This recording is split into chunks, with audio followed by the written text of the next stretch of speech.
नमोस्त नमोस्त नमोस्त। महाराज जी के श्री चरणों में प्रणाम करता हूँ, नमन करता हूँ। और मैं अपने आप को बहुत ही सौभाग्यशाली समझता हूँ कि आज आपके हमें दर्शन हुए।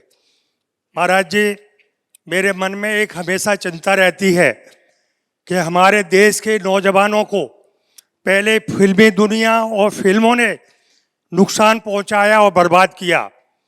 इसके बाद टीवी चैनल आए, उससे भी हमारे देश के युवाओं को काफ़ी नुकसान हुआ।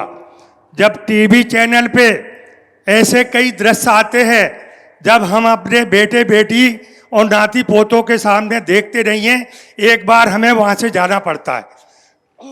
और इसके बाद अब मोबाइल का जो दौर चला है वो हमारे बेटे बेटियों को, हमारे देश के युवाओं को बहुत ज़्यादा नुकसान कर रहा है। इसका क्या अंत होगा ये हम लोग नहीं समझ पा रहे। ये मेरे मन की गहरी चिंता है महाराज जी। इसका अगर कोई उपाय हो तो आप जरूर हम लोगों को बताएं। हम लोग इसमें अपनी कैसी भागीदारी निभा सकते हैं, इसका आप हमें जरूर उपाय बताएं। हम लोग कोशिश करेंगे, हमारे समाज के लोग, सभी लोग, भोपाल के लोग कोशिश करेंगे कि ऐसी जो बच्चे लोग गलतियां करते हैं इनसे हम कैसे दूरियां बनाएं, ऐसे हमें कुछ उपाय बनाएं। पुनः महाराज जी के श्री चरणों में प्रणाम करता हूं, नमन करता हूं। आपने जो समस्या प्रकट की है यह बड़ी ज्वलंत समस्या है। ये बदलाव है, पर न केवल बदलाव है, बदलाव के नाम पर भटकाव भी है। बदलाव हर युग में हुआ है और हमारे समाज ने स्वीकार भी किया है, लेकिन वर्तमान दौर में जो भटकाव आ रहा है ये गहरे चिंता का विषय है। आपने कहा कि इसे कैसे रोका जाए। रोकना असंभव है। टीवी के बाद इंटरनेट आया, अब तो एआई आ गया। संचार क्रांति के युग में हम जी रहे हैं। सब चीजें तेजी से बदल गई।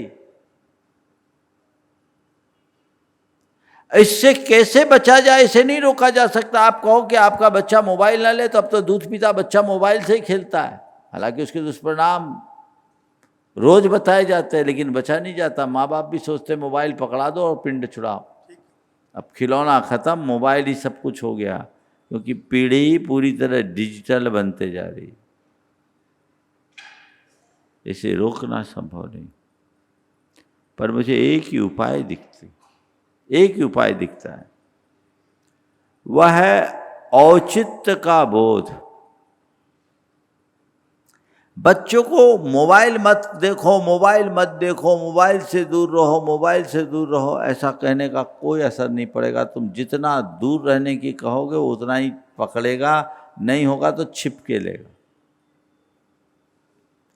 मोबाइल का प्रयोग करो, लेकिन बेटे मोबाइल का कितना और कब प्रयोग करना और कैसा करना ये समझ उसके लिए भर दो। औचित्य का बोध कराते हुए तो बच्चों में भटकाव कम होगा, वो ठहरेंगे। हम लोग हिदायतें तो बोलते हैं, देते हैं, ऐसा करो, ये मत करो, लेकिन जो करना चाहिए उसकी तरफ हमारा ध्यान कम जाता है। हम उसकी तरफ भी ध्यान दे रहे हैं। पुनः प्रणाम।